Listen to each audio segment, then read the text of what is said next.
nuit.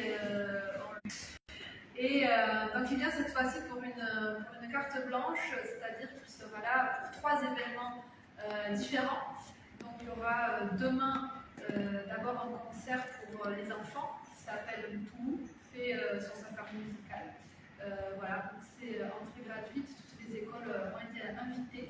Ensuite, on continuera le vendredi où on aura une conférence slamée autour de Sabena. Je ne détaille pas plus que ça puisque l'artiste s'en chargera, mais je vous dis le programme.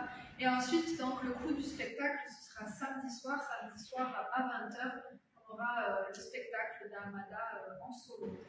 Voilà, donc, il s'agit de 3 événements gratuits, 3 événements entrée libre, je tiens à préciser, pour en faire profiter le plus grand nombre. Donc Amada est parmi nous et voilà, j'espère que ces événements vont conquérir le public et que vous viendrez nombreux. En tout cas, on vous attend. Voilà, plus de détails, je laisse la parole à l'artiste. Yes, donc moi je suis heureux de revenir déjà à Abidjan, à l'Alliance française de Moroni, où je viens depuis plusieurs années. J'ai même créé une partie de l'album Origine qui a été réalisée sur différentes îles de l'archipel et au-delà. Donc voilà, c'est normal, je me sens bien, je me sens comme à la maison, je suis content quand on m'accueille habituellement. Et là, c'est sous la forme d'une carte blanche. C'est chouette, une carte blanche, c'est-à-dire on donne la carte blanche à l'artiste et lui proposer différentes choses. Et moi, je suis actuellement en tournée dans la région. Donc avant d'arriver ici, j'étais à Zanzibar où je suis allé jouer mon live solo de mes albums. Et où j'ai créé aussi notre projet avec plusieurs artistes swahiliphones, ça s'appelle Swahili Encounter. Donc je me suis dit, tiens, j'ai la chance d'être dans la région, je ne peux pas faire juste un aller-retour Marseille-Zanzibar et ne pas aller chez moi, les Comores c'est juste à côté. Donc j'ai fait part à Anaïs de la région, donc elle m'a accueilli. Donc cette carte blanche, c'est je propose 3 spectacles, enfin 3 rendez-vous. Donc le conte musical, Mtoulou fait son safari musical. C'est un spectacle adressé au jeune public, mais pas que, c'est un spectacle familial, parce qu'en France, moi je le tourne depuis plusieurs années. J'ai la chance avec ce spectacle-là, on l'a joué aux Antilles, à La Réunion, à Madagascar, partout en France. C'est un spectacle qui parle à tout le monde. En fait, pour l'écrire, je me suis inspiré des Hala Ilele de mon enfance. Parce que ce que je dis souvent partout dans le monde, je dis souvent, moi dans ma génération, il n'y avait pas de téléphone, il n'y avait pas de télévision, il n'y avait pas tout ça. Par contre, on avait une façon de zapper. On allait voir, on se disait, ce soir, on va écouter les Hala Ilele de Mbayem Zebouna. Ah là, on a écouté ça, on va aller voir. Et on va écouter les Hala de Coco Manja, et chaque grand-mère, chaque grand-père a sa façon de raconter ses contes. Je me suis inspiré de tous ces contes pour créer un personnage. Moi, je l'appelais Mtoulou. Alors, Mtoulou, pour ceux qui ne connaissent pas, moi, je viens d'un village de pêche, je viens de Malé, et à l'époque, pendant le mois de Ramadan, on avait notre carnaval à nous. Le carnaval, c'était que pendant que les adultes faisaient le Ramadan, nous, on allait dans la forêt, au champ, on se mettait des feuilles de bananier, on se déguisait. De la tête, de pied à la tête, on devenait des Mtoulou, des guerriers. On prenait des youfou, vous savez, dans les cocotiers là, les toiles, on faisait des trous, on devenait des Mtoulou, des guerriers, des danseurs. Et c'était vraiment le carnaval dans le village, tout était permis. Et c'est un personnage qui m'inspire et qui m'a beaucoup marqué dans mon enfance, et j'ai créé donc ce personnage-là dans ce conte musical. Donc il y a Mtoulou et Lema, la chauve-souris, accompagnée de Gombessa de Salakante, et tous les 3 vivent dans la 5e île de Comores qui est engloutie. Vous connaissez tous la légende de la 5e île des Comores qui s'appelle Djumbi, qui est entre Madagascar et Mayotte. Aujourd'hui, la réalité nous retrouve parce que c'est là où il y a le volcan qui est en train de naître.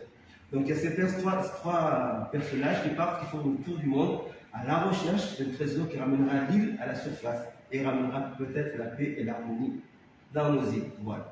Ça, c'est Mtoulou fait son safari musical, c'est un spectacle jeune public, mais pas que, c'est familial. Donc c'est de la musique, je joue mes instruments traditionnels, synchronisé avec le conte, synchronisé avec la vidéo d'animation.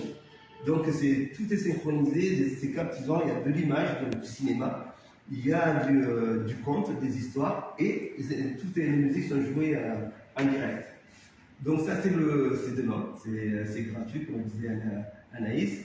Et rendez-vous, c'est la conférence islamée Sabena.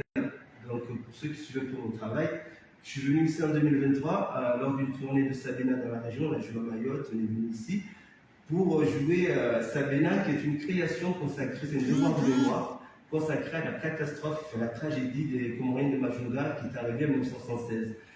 Pour faire court, en quelques mots, c'est qu'en 1976, du 19 au 21 décembre 1976, il y a eu un massacre de plus de 2000 Comoriens à la machette. Et il y a eu, juste après, 16 000 personnes qui ont été rapatriées ici au Comores par la compagnie belge Air Sabena. Et c'est pour ça qu'on les appelle les Sabena. On les appelle aussi les Anatanes, et c'est surtout ils ont ce nom de Sabena. Du coup, j'ai fait une création, donc je suis allé à Majunga faire le collectage, avoir le récit des rescapés, connaître l'histoire. Il y a plusieurs ouvrages qui m'ont permis de faire une création qui mélange musique, danse et art visuel. Donc là, cette année, je ne suis pas en tournée avec cette création, mais c'est 50 ans de cette tragédie. Donc je me suis dit, je ne peux pas venir ici pendant les 50 ans de cette tragédie et ne pas faire honneur, ne pas parler de cette histoire. Et surtout, quand je suis venu en 2023, on avait joué le spectacle, mais on avait organisé une conférence aussi au CNDRS à ce moment-là. Et ce qui était touchant, c'est qu'il y a eu des témoins, des personnes, des survivants, des rescapés, qui sont venus témoigner. Parce qu'on ne leur a jamais donné la parole, l'occasion de venir raconter ce récit. Moi, je me dis, les personnes ont vécu cette tragédie, toutes nos familles, on connaît moins une personne qui a vécu ça, mais il y a aussi la tragédie de l'oubli. Parce que du coup, en me rendant sur place, je me suis rendu compte que même les endroits, les trous où on a jeté nos morts, il n'y a même pas une stèle qui représente cet endroit-là. Il n'y a aucun mémorial pour ces personnes à dire. Ils ont subi le massacre de la tragédie. Ils ont subi en plus la tragédie de l'oubli. Et nous, en tant que génération, on doit faire ce travail de recherche, de deuil. Il faut qu'on fasse le deuil pour qu'on puisse avancer ensemble. Du coup, parallèlement au spectacle, j'ai créé cette conférence islamée dans laquelle je raconte en tout cas cette histoire, comment ça s'est passé, pourquoi ça s'est passé et comment on pourrait faire pour pas que ça nous arrive ailleurs, notamment nous qui habitons à Marseille, on est 10% de la population marseillaise, mais il faut qu'on se serve de notre histoire, de ceux qu'on a vécu dans notre histoire, pour ne pas que ça arrive. Du coup, dans cette conférence islamée, je déclare des textes, que je m'accompagne en musique, je raconte en tout cas l'histoire et je donne la parole aux familles, aux rescapés pour pouvoir témoigner parce que c'est important de libérer cette parole pour pouvoir faire le deuil. Voilà. J'invite tout le monde à parler, à venir déjà, à venir échanger ensemble. C'est une table ronde. On a tous de la famille des rescapés. Il faut que les rescapés viennent, nos familles anatanes qui viennent, tous les malgaches, les comoriens, pour qu'on puisse venir en discuter, parce que ça fait 50 ans c'était hier, il ne faut pas que ça passe dans l'oubli. Voilà. Heureusement, il y a des créations comme la mienne qui existent, mais aussi des films comme le film de Hashmi Hamada, Zanatan, qui est sorti aussi. Il y a deux ouvrages qui sont en train d'arriver. C'est notre génération, notre travail qui va mettre en lumière, en tout cas cette histoire. Il ne faut pas qu'on vive une deuxième tragédie par l'oubli. Voilà, et la troisième rendez-vous, c'est le live solo de mes albums. Alors ça, c'est ceux qui me connaissent, je tourne avec plusieurs formations, avec plusieurs lives. J'ai sorti plusieurs albums.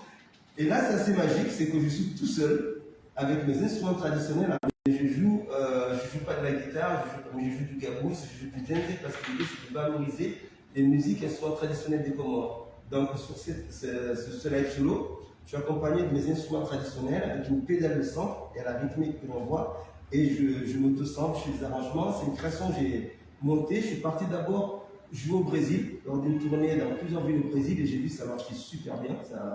Je suis seul sur scène, c'est comme si on était 4 ou 5. Après, je suis arrivé en France, on a tourné partout en France, ça marchait bien.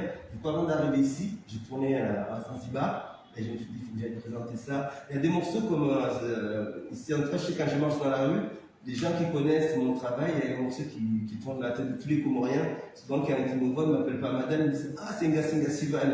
Et que ce soit à Madagascar, à Mayotte, tout ça. Là. Et du coup, cette chanson, il fait partie de l'album Origine. C'est l'album que je ne joue plus parce qu'il y en a sorti d'autres. Mais du coup, avec ce live solo, ça m'a permis de me reconcentrer, retravailler des arrangements pour pouvoir jouer des morceaux comme Nga Sivan que j'ai sorti depuis très très longtemps. Donc voilà, c'est un concert joyeux, musical, familial, et surtout c'est un moment d'échange. L'idée c'est que vous venez, qu'on chante, qu'on danse ensemble, qu'on passe un bon moment ensemble, et c'est gratuit. juste une petite question à poser à l'artiste et surtout, vous savez très bien qu'actuellement, la nouvelle génération, c'est-à-dire nos enfants, ne maîtrisent même pas ou bien ne passent même pas à la halélé, les contes qu'on nous a racontés auparavant. Quel système que vous allez utiliser pour amener nos enfants à comprendre qu'il y a des ancêtres qu'ils devront au moins conserver?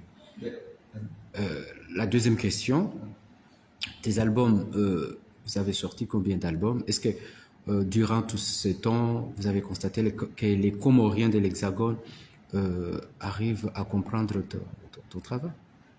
Oui, alors moi, dans ma démarche, heureusement, j'ai jamais eu la démarche de l'artiste qui a envie de devenir une star. Bon, sinon, je ne serais pas là aujourd'hui. Par contre, j'ai misé sur la longévité.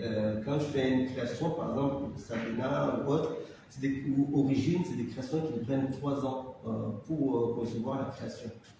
Et mon travail depuis plusieurs années, donc je suis né au Comores. J'ai vécu, donc j'ai quand même les racines du Chitamadou Nièche Comore. J'ai grandi avec les Djaliko, avec les Sambé, avec les Haïlaïlé, avec ça. Mais je suis allé très vite en France à l'âge de 10 ans. À l'âge de 10 ans, ça fait plus de 40 ans que je vis en France. Donc j'ai évolué en France avec ce monde occidental. Mais j'ai jamais oublié mes racines. Mais aujourd'hui, c'est comme si mes enfants sont métis. Mes enfants sont métis. Et je sais que si je leur fais, si je fais juste un rovianazi, na nyama ou na fi, donc des bananes avec coco et de la viande ou du poisson, ils vont aimer ou ne pas aimer, parce que c'est un truc traditionnel. Mais par contre, si je prends la même chose, des légumes d'ici, je les mixe avec une façon de faire occidentale, je mélange avec d'autres choses, ils vont peut-être capter, parce qu'il y aura des choses qu'ils connaissent déjà qui vont les captiver. Et c'est ce que j'ai fait avec le compte, toutes mes créations au jeune public. Je mélange toujours avec d'autres médias qui connaissent. C'est-à-dire, par exemple, sur Toulouse, je me suis dit comment je peux capter des enfants, que ce soit des enfants occidentaux d'ailleurs, et ou des enfants d'origine comorienne, comment je peux le capter? J'ai créé tout le budget que j'ai eu sur cette création-là, et je l'ai mis dans la création de dessins animés. Le dessin animé parle à tous les enfants, d'ici et d'ailleurs. Le fait qu'il y ait des dessins animés qui illustrent mon récit, mon propos, et qui est synchronisé avec ce que je raconte, ça les capte. Et c'est comme ça que je me suis dit, et aujourd'hui, je peux te dire un truc. Aujourd'hui, souvent, les parents de 40 ans à peu près, qui ont des enfants plus petits, me remercient tous, souvent, quand ils me voient dans ce spectacle, ils disent, ça nous rappelle les halaïlés de notre enfance, mais qu'on ne se souvient pas, on n'arrive plus à le raconter à nos enfants. Mais par le spectacle, tu nous remets ça en tête et nos enfants ont accès à ces halaïlés. Et c'est comme ça que j'essaie de. Si par exemple, je venais juste en me disant, je mets mon kambou, je mets mon kofia, je dis halaïlé et je raconte l'histoire, il y en a beaucoup qui ne font pas ça à côté. Mais le fait de le mixer, de le rendre contemporain avec différents médias, ça me permet de les toucher. Et ça permet aussi que mon travail soit diffusé. De toute façon, mon travail n'est pas diffusé, malheureusement, dans la communauté comorienne de la diaspora. Ça, non. Elle est diffusée, et de toute façon, je ne cherche pas ça non plus.